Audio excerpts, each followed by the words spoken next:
Inshallah, today, as yesterday we spoke about sunnat mu'akkadat, which are the sunnahs of wuzu, and today inshallah we'll try to connect them with the ahadith and look into it a bit deeper in regards to the benefits of acting upon these sunnah as well, inshallah.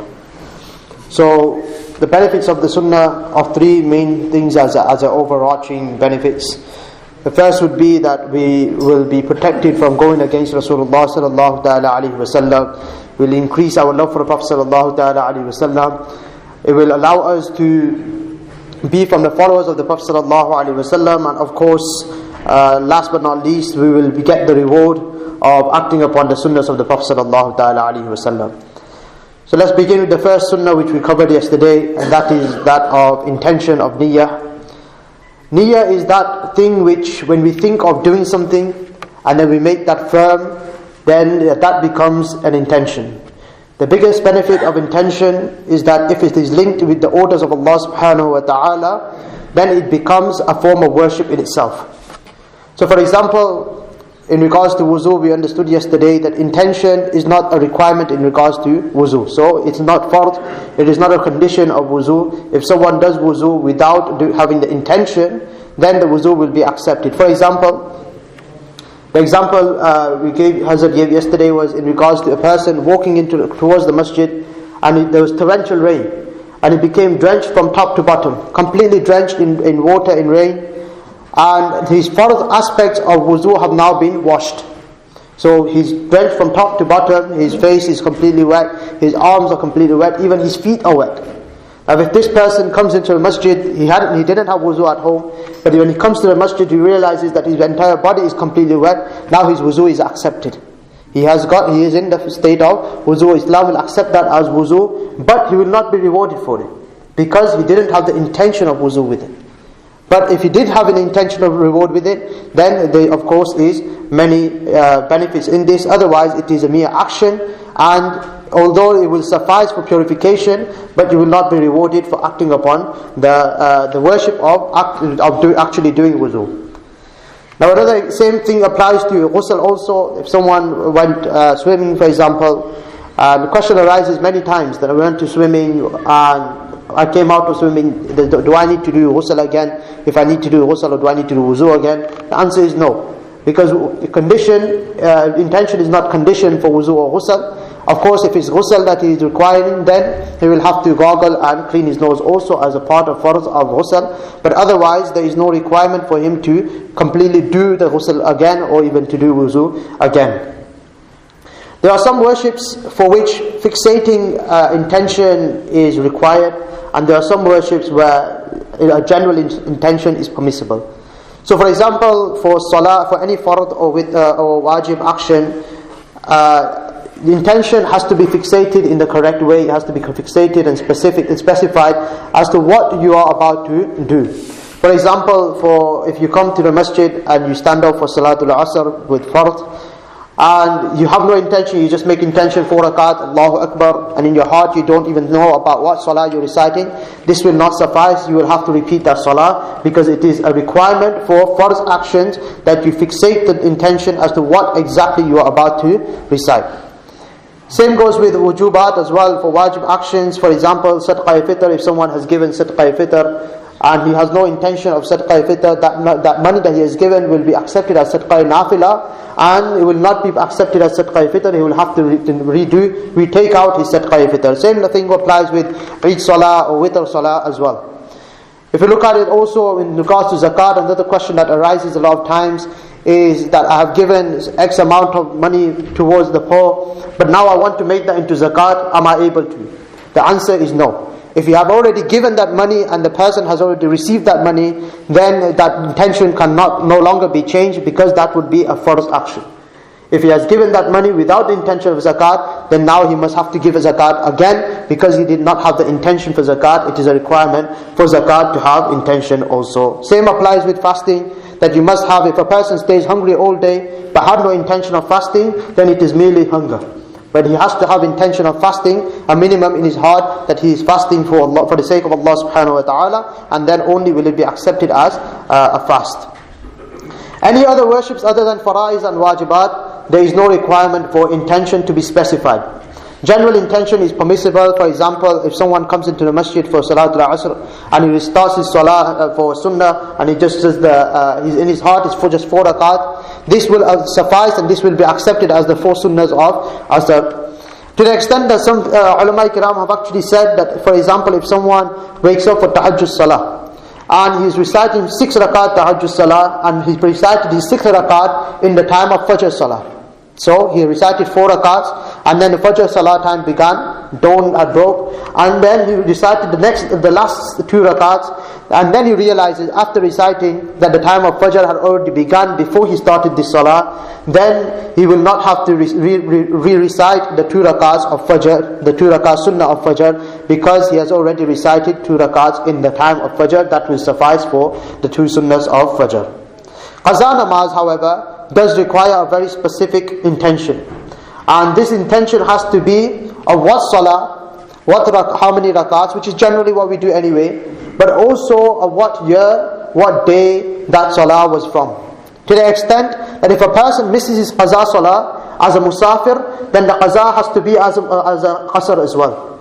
This is why the ulama kiram, and that's why there has been so much emphasis put on not missing your salah. Because if a person has done qaza of a salah as a musafir, then the qaza of that salah will be as qasr, not as full. So how does a person then make this intention? Is pretty much impossible if someone has an entire life of qaza namazes to make up for, that he understands and remembers that this day I missed this namaz, this day I missed this namaz. Then how does he make up for it? So the ulama kiram have made it slightly easier for us, and they have said that if a person makes the intention that this is qaza of my, for example, first fajr namaz, which I made qaza, which I missed and is outstanding, Allahu Akbar, this will be sufficient. Of course, intention does not need to be of the tongue, but this is what you will be thinking of. This is the first fajr which I have missed and is outstanding, and then you will start your salah. This will suffice, because once you have recited that one, then the next one will be outstanding. That one will be cleared from the pot. It will be the next one that will be outstanding, and so this kind of intention for any qaza namazes will be sufficient. But we must remember that the importance of reciting our salah, that we shouldn't have qaza namazes, because if a person misses one salah, it's been mentioned in the hadith that Allah subhanahu wa ta'ala orders the angels to inscribe, not just write, but inscribe, etch the name of that person on the door of Jahannam. That this person belongs here, write his name on that door. If a person misses one salah, his name is written on the door of Jahannam. Now when we move on, we talk about one final thing in regards to intention. Actually, it's been mentioned about a person in the Banu Israel. And he was a great worshipper of Allah subhanahu wa ta'ala. He lived in the jungles. And when he returned back to the civilization, he realized that people were in famine, they had drought. So when seeing the state of these people, he made the intention that if I had money, if Allah subhanahu wa ta'ala gave me money, then I would give a mountain worth of wheat and barley in the way of Allah subhanahu wa ta'ala in order to help these people. This was just an intention that he had. And then he returned, he went back to where he was. The Nabi of that time, he received the message from Allah subhanahu wa ta'ala, and Allah subhanahu wa ta'ala said that go and tell that person that Allah subhanahu wa ta'ala has accepted the intention of yours and He has given you the reward of it. Even though he hasn't done it, Allah subhanahu wa ta'ala has given him the reward of that. The next sunnah which we covered was in regards to starting with Bismillahir Rahmanir Rahim, or any other azkar, but specifically mentioned in the hadith is Bismillahir Rahmanir Rahim. And this is not just at the beginning of the wuzu, but we should also recite Bismillahir Rahmanir Rahim at the beginning, before doing every action that we do in wuzu. And we will understand the benefit of this. It's been mentioned that for every letter, not the word, for every harf is mentioned, every letter, Allah subhanahu wa ta'ala gives a person 4,000 good deeds. For every letter, 4,000 sins is forgiven and 4,000 ranks are raised for that individual.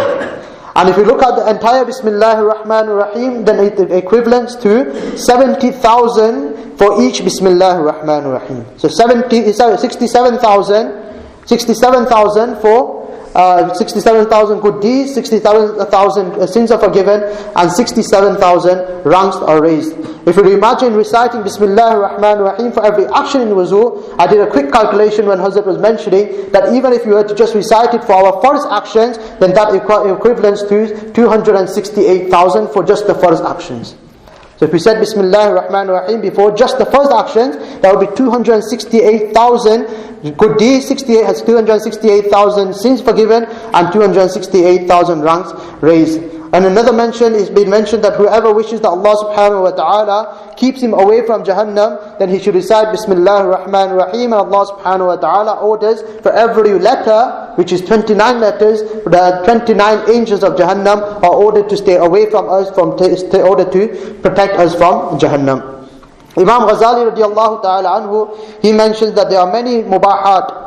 Mubahat are things that are mubah, that are permissible. There's no good deeds, there's no sin in doing it. For example, walking, talking, if it's non-vulgar.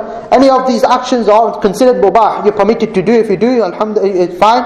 If you don't, then it's also fine. So, mubah actions in general are no rewards.